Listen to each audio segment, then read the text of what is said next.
Golly, mister. I'm Anna Rumor with Pop Culture. And I'm Nick Valdez from comicbook.com. And this is Dragged, where we offer our unfiltered opinions about RuPaul's Drag Race, because it's time to play the Snatch Game of Love. We're going in on episode 5 of All Stars 8 and all the drama that came with it. Nick, where to begin with this episode, right? I know. Oh my god. Like, I want to keep vamping, of course, like we always do with our intros here. But, like, no, we have so much to talk about that, like, we need to jump right into it. Yes. Honestly, let's just go. We've got Snatch Game of Love this week. I always prefer the regular Snatch Game format, but this one is fine. And speaking of fine, we have the first group, which is Heidi as Blackbeard, Jessica as 𝐒𝐏𝐻𝐿𝐿, and Kahanna as Coco Montrese, and of course James as Jennifer Coolidge, the only person who did a good job. Right off the bat, what did you think of this group? So the funny thing is, you're not wrong. Of course, I 1000% agree. James really was the only one playing the game. Big fan of Heidi. But her black beard was just Heidi. Like, it was just Heidi dressed up as a pirate.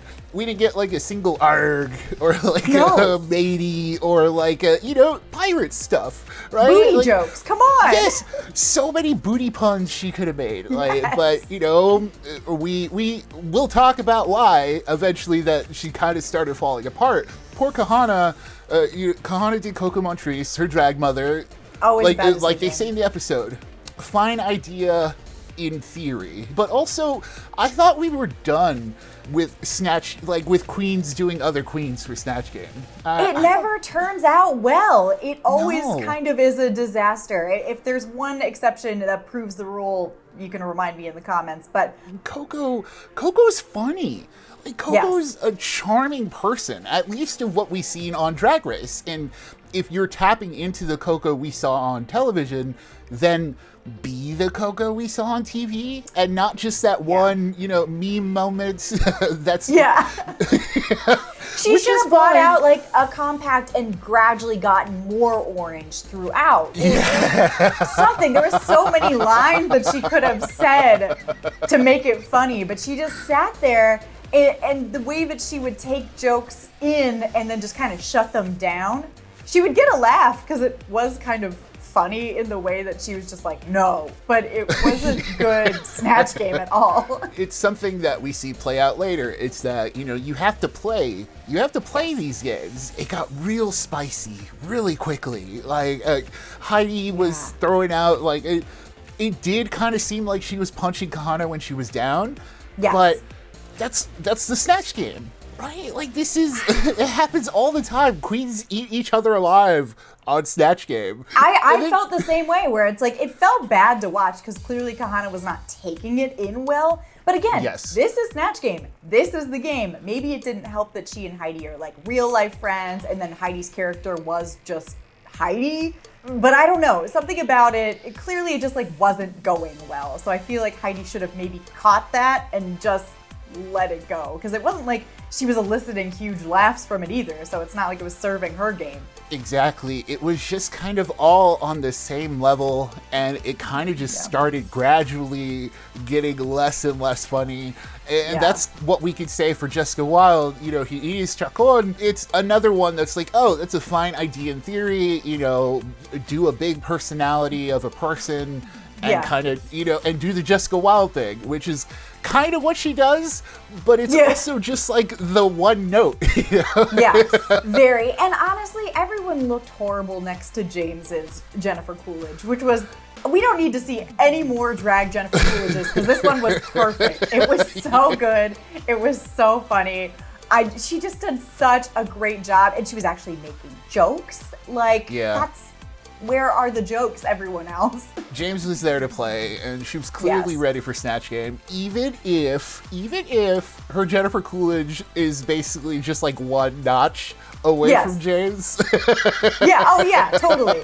Very little room there to navigate because it was just James. But man, she was so funny, and she was setting herself up for moments, which is so big in Snatch Game, that no one else in that group was doing. They were just kind of waiting for things to be lobbed at them. I mean, I couldn't say enough good things about James as Jennifer. Something that we see with the second group, that it becomes more clear that it was just a little unbalanced. James was the front runner in group one, obviously, but also when we get to group two, it's like, oh, that's where the funny people are. Oh my gosh, I know. We've got Alexis as B. Arthur. We've got Candy as Renee Graziano from Mob Wives. We've got Lala Reef as Sukiana.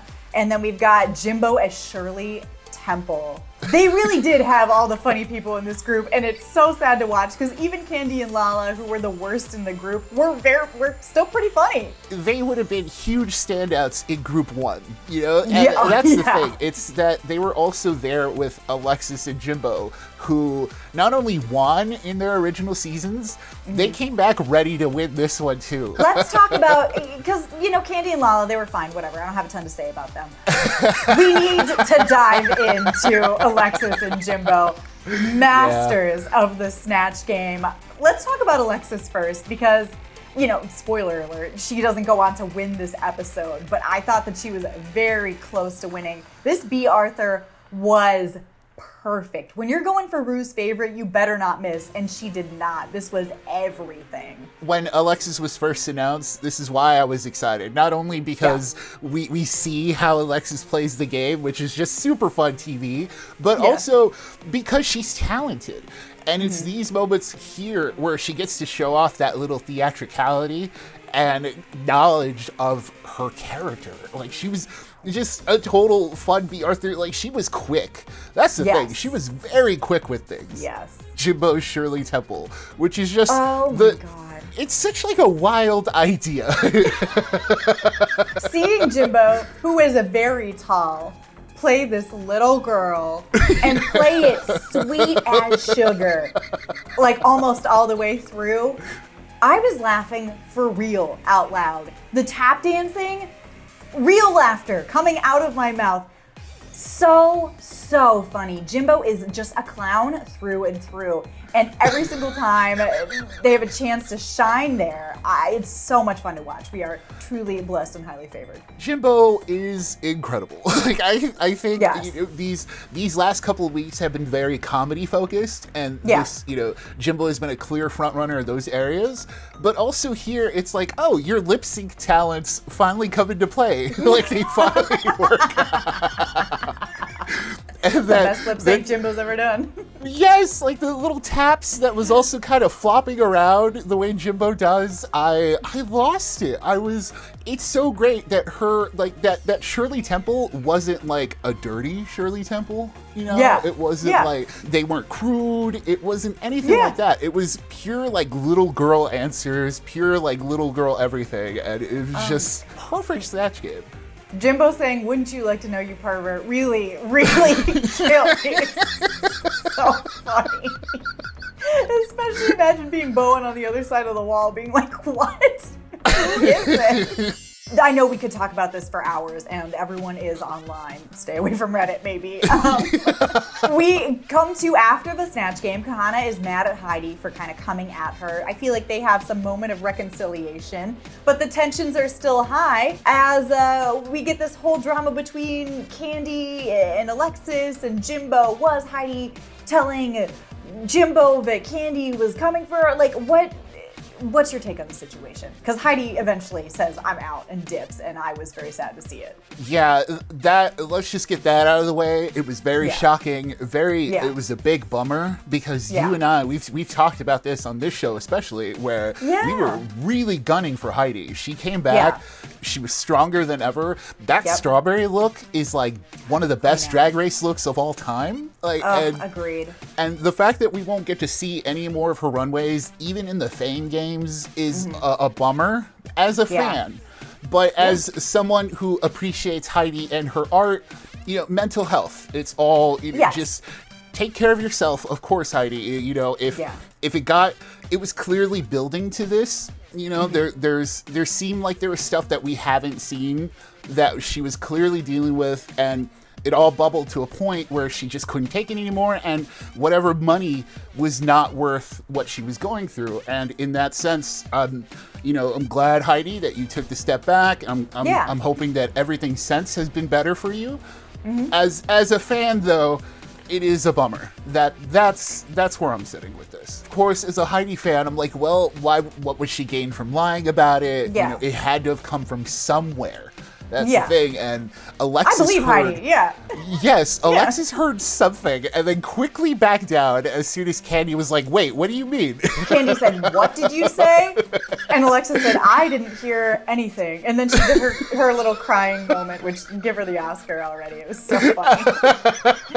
Through the darkest times, this has been... I was like, what are you talking about?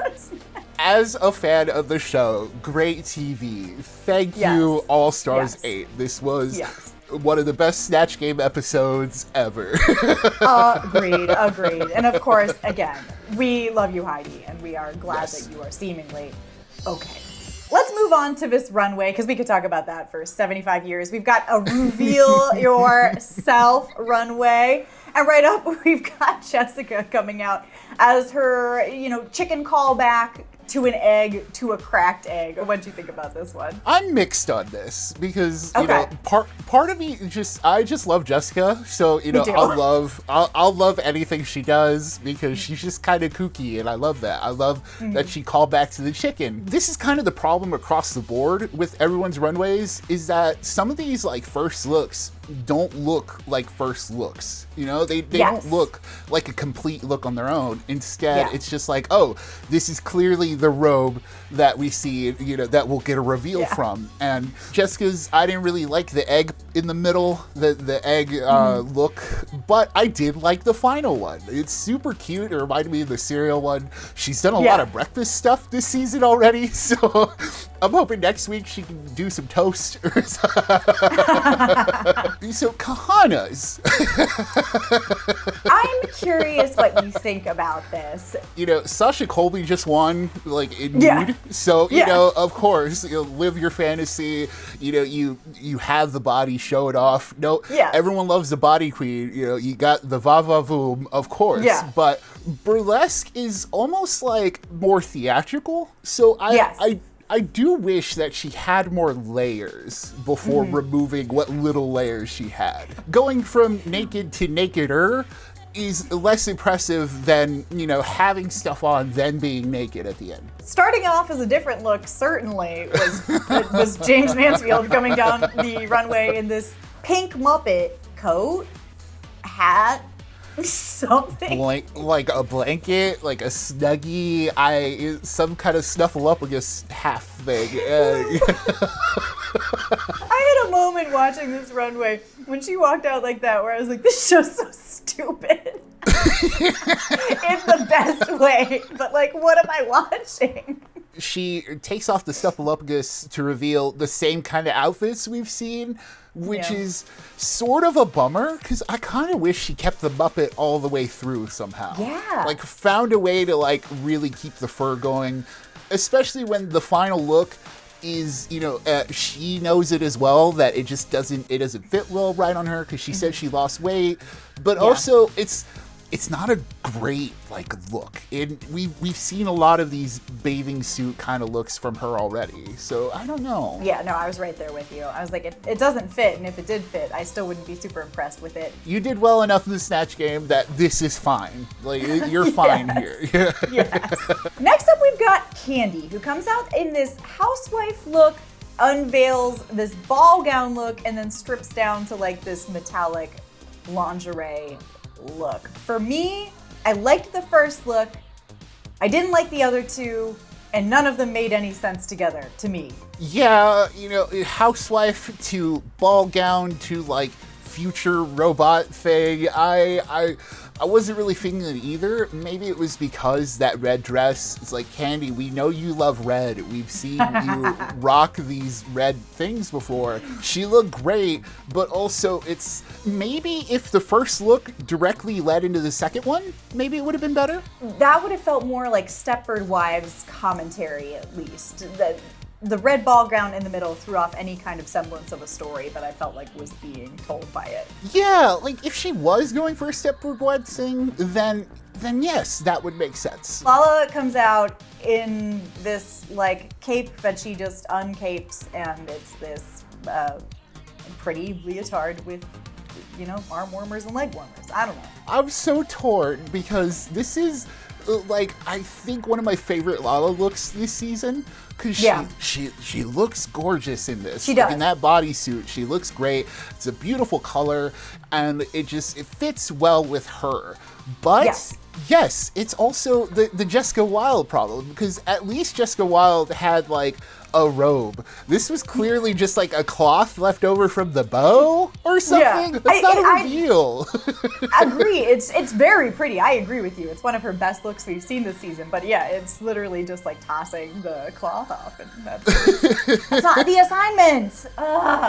Jimbo walking out backwards as this naked face cast of themselves, and then you turn around and it's Eve. So weird, so funny. The feet flopping backwards on the ground.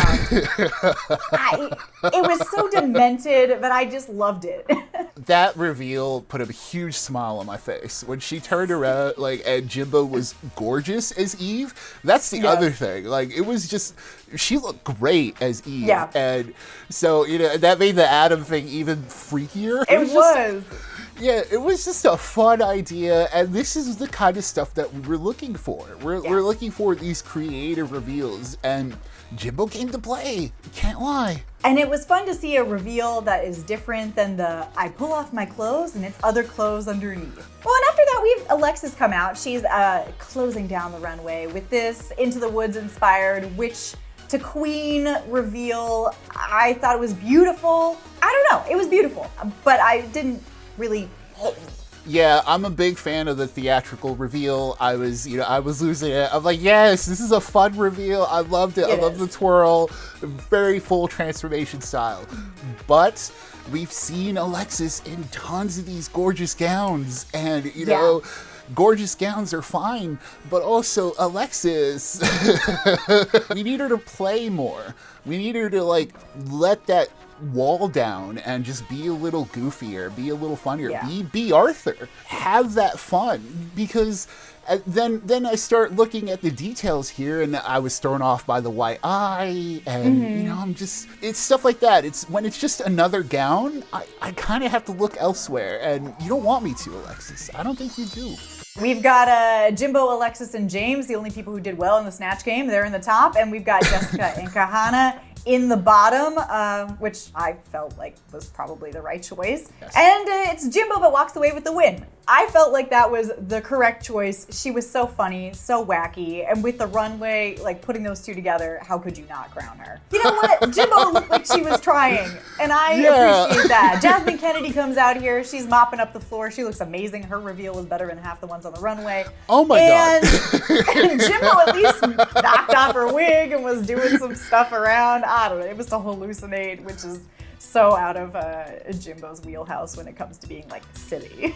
Yeah, like Dua Lipa songs are like, we always get the best lip syncs out of them. If Jimbo keeps winning, no one's gonna win that prize money.